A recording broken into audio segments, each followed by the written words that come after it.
Most artists believe accurate drawing is the secret to realistic portraits, but that isn't actually true.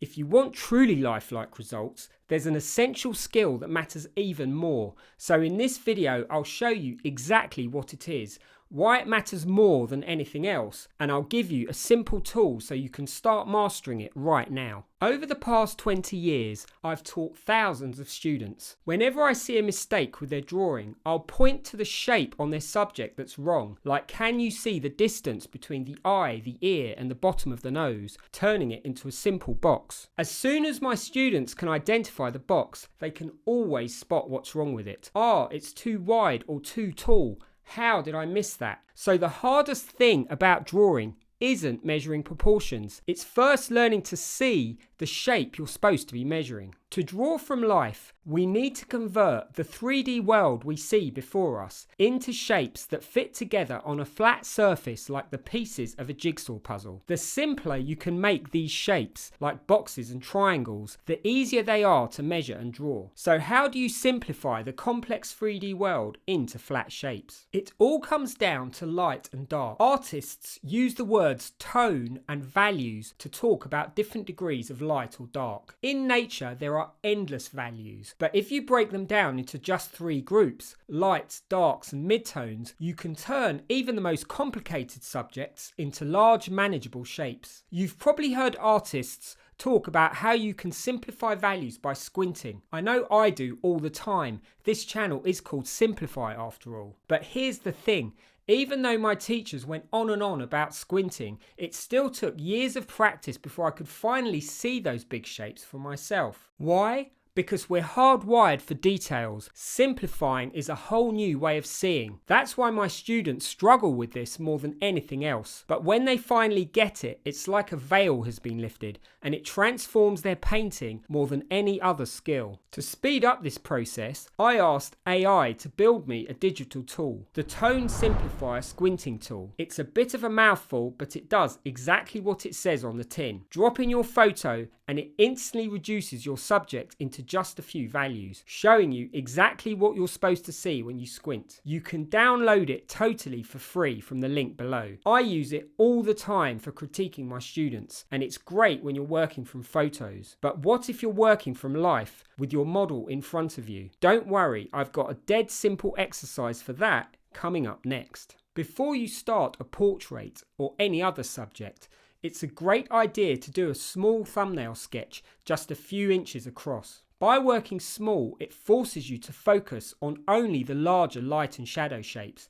There's no room for details, and zooming out makes drawing mistakes much easier to spot. In this thumbnail, I'm working in monochrome using just 4 main values: the shadows, lights, a midtone, and the highlights. If I'm working in colour, I mix just 1 colour for each value.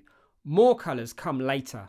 Then, when you're ready to start the real portrait, just scale up your sketch to the actual size. You've already solved the hardest part, the blocking stage at the start. Your initial blocking is the most important stage of your painting. It's the foundation of everything that follows. This is when you simplify the main light and dark values and establish the larger shapes. I usually start by mapping out the big shapes with a few simple lines before massing them in with colour. This is the stage when you need to make sure everything is drawn accurately. There's an 80-20 rule. By the end of the blocking, the first 20% of your time, if you've placed the larger shapes correctly, your painting should already be recognisable as your subject. In a portrait, this is the key to capturing a likeness. It's like spotting a friend from across the street. You can't see details, just big shapes, but you know it's them. The rest of your time, the remaining 80%, will be spent refining those shapes, adding subtle shifts in colour and value,